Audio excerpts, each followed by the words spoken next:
STT-19 merit के जो candidate हैं, इनका लगभग 20 दिनों से आंदोलन कंटिन्यू चल रहा है। सरकार को कई तरीके से इन्होंने अपने आप को प्रेजेंट करके इंडिकेट किया कि आप बिहार में जो शिक्षक बहाली प्रक्रिया है उसमें कई बदलाव करके और अच्छे टीचरों का रिक्रूटमेंट प्रोसेस को अब आगे बढ़ाओ। जितने भी खेल नियोजन इकाई में और विगत जो एकेडमिक मार्क्स पे बहाली प्रक्रिया बिहार के शिक्षक बहाली में होती थी, इसको बंद करके और आप जो कम्पिटिटिव एग्ज़ाम्स लेते हैं, कम्पिटिटिव नेचर के जो आपके एग्ज़ाम्स होते हैं, यानी चाहे आप इसे एलिजिबिलिटी टेस्ट कहो या कम्पिटिटिव एग्ज़ाम्स कहो, तो उनके जो मार्क्स होते हैं उन मार्क्स पे बहाली करो ताकि बिहार में जेन्युइन टीचरों की बहाली हो। क्या इनकी मांग गलत थी या इनके मांग गलत हैं?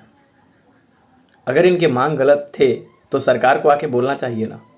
पर STT-19 में जो भी कैंडिडेट प्रोटेस्ट करता है, सरकार उसको आकर के क्लियर कट कोई जवाब और कोई स्टैंड नहीं देती और बच्चों को जायज़ मांग के लिए लड़ाई करना पड़ता है। अगर ये विद्यार्थी पटना के रोड पे, पटना के गर्दनी स्थल एक ऐसा स्थान जहाँ पे प्रोटेस्ट स्थल सेलेक्ट किए गए हैं बिहार सरकार के द्वारा, और अगर इस स्थान पे कोई प्रोटेस्ट करता है तो वहाँ प्रशासन होती है, तमाम अधिकारी होते हैं, यानी कि कहो तो एक तरीके से बिहार सरकार वहाँ अवेलेबल होती है, और फिर भी प्रोटेस्ट स्थल पे लोग बेहोश पड़ जाते हैं और सरकार को इसका पर थोड़ा भी फर्क नहीं पड़ता। इसका मतलब है कि लोगों का परवाह इस देश में और इस राज्य में नहीं है। गुणवत्तापूर्ण शिक्षा व्यवस्था के लिए शिक्षकों की बहाली प्रक्रिया कैसे होनी चाहिए? एक शिक्षक जब कहता है कि आप मेरिटोरियस कैंडिडेट सेलेक्ट करो और इसके लिए जब वो कैंडिडेट प्रोटेस्ट करता है तो उसकी रक्षा भी नहीं की जा सकती, और वो भी तब जब सरकार के द्वारा कोई स्थान सेलेक्ट किए जाते हैं और वहाँ पे भी उसको देखने के लिए कोई नहीं होता है। आज 20 दिन हो गए इनके आंदोलन के, कंटिन्यू ये कैंडिडेट 20 दिनों से प्रोटेस्ट कर रहे हैं और बिहार सरकार को कोई इसका फर्क नहीं पड़ता। वहीं आप देखो, मीडिया कर्मी, तमाम नेशनल न्यूज़ चैनल्स प्राइमरी शिक्षक बहाली को लेकर के सरकार के लाखों बयान आते हैं, लेकिन जब माध्यमिक की बात आती है ये सरकार मौन हो जाती है, मानो कि सरकार को कुछ पता ही नहीं है। और बच्चे जब जान देने की बारी आ जाती है तो बच्चे यहाँ तक भी पीछे नहीं हटते। आखिर अगर ये बच्चे कहते हैं कि बिहार में शिक्षक बहाली प्रक्रिया के लिए अब आप एकेडमी का खेल बंद करो, टीचर को सेलेक्ट करने के लिए बिहार के बच्चे का भविष्य ठीक हो, इसके लिए मेरिटोरियस कैंडिडेट सेलेक्ट हो, मेरिटोरियस टीचर बिहार के स्कूलों में बहाल हो, तो इनकी गलती क्या है? क्या इनकी गलती ये है कि ये कहते हैं कि अच्छे टीचरों का बहाल किया जाए? क्या इनकी गलती है कि ये कहते हैं कि एकेडमी का खेल बंद करो? और बिहार का प्रधान शिक्षक, जो शिक्षा विभाग का प्रधान जो सचिव है, वो कहता है कि गुणवत्तापूर्ण शिक्षा व्यवस्था चाहिए। बिहार के माध्यमिक शिक्षा विभाग का मनोज कुमार सिन्हा का बयान आता है, ये मेरे वक्तव्य नहीं है, जो स्टेटमेंट आए हैं, वो कहता है कि तुम लोग नहीं सुधरोगे तो एक और STT लेंगे। तुम लोग क्या ठेका बना रखे हो? शिक्षा विभाग को तुम लोग क्या बना के रखे हो? अगर शिक्षा विभाग तुम नहीं कुछ कर सकते और अधिकारी तुम कहते हो कि हम दबे पांव तले हैं, तो यही बात है, तो बंद कर दो ये शिक्षा विभाग। STT-19 की आशुतोष कुमार झा, जो कि आज एक तरीके से प्रोटेस्ट 3 दिनों से वो भूख हड़ताल पे बैठे थे, आज बेहोश हो गए। उनका हेल्थ काफ़ी स्लो डाउन में चला गया, लेकिन शिक्षा विभाग को और बिहार सरकार को कोई फर्क नहीं पड़ा।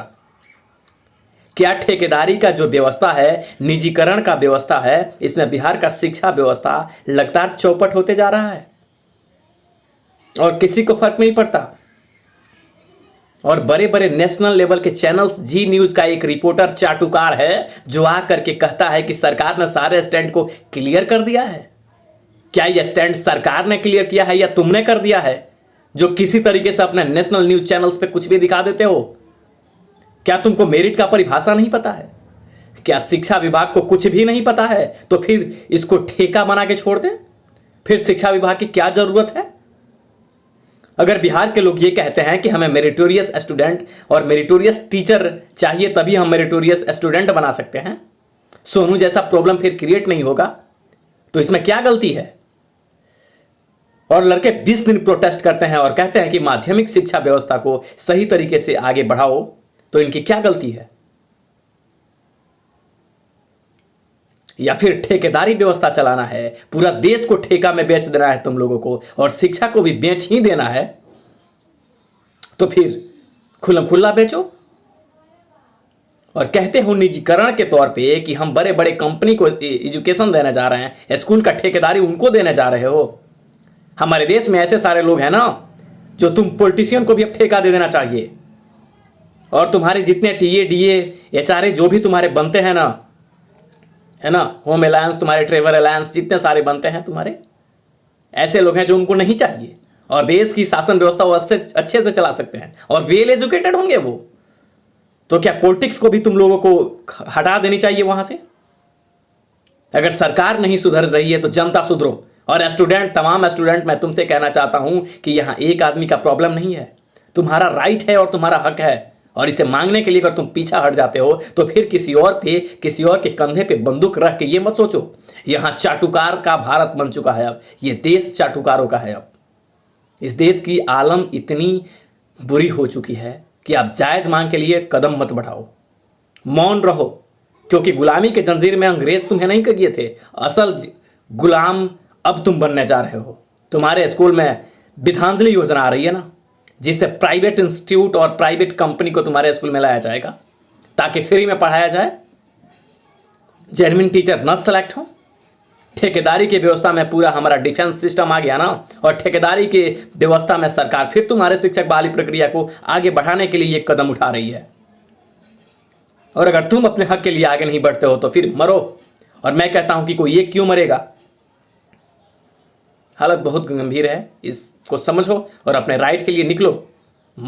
अरे तुम मरने के लिए तैयार होते हो, ठीक हो यार, मरो। तो क्या ऐसे मरोगे? किसी को मार के मरो। जब मरने की ही बात है तो मारो, फिर मरो। अपनी जान कुर्बान कोई कब होता है मेरे भाई?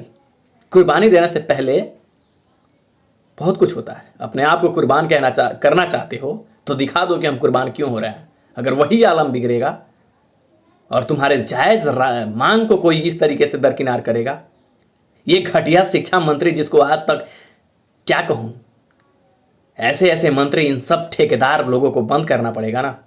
तो इसके लिए तुम शांत नहीं रह सकते, और अगर शांत रहना चाहते हो तो फिर किसी और के कंधे पे बंदूक रख के अपने आप को विनर मत घोषित करो।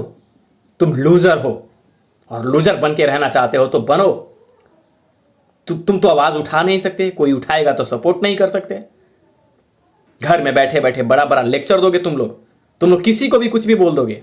अपने तो तुमको कुछ करना नहीं है, तुम्हारा अपना राइट है, इसके लिए तुम आगे नहीं बढ़ोगे, मांग नहीं रखोगे, और तुम्हारे लिए यही लोग मरते रहे।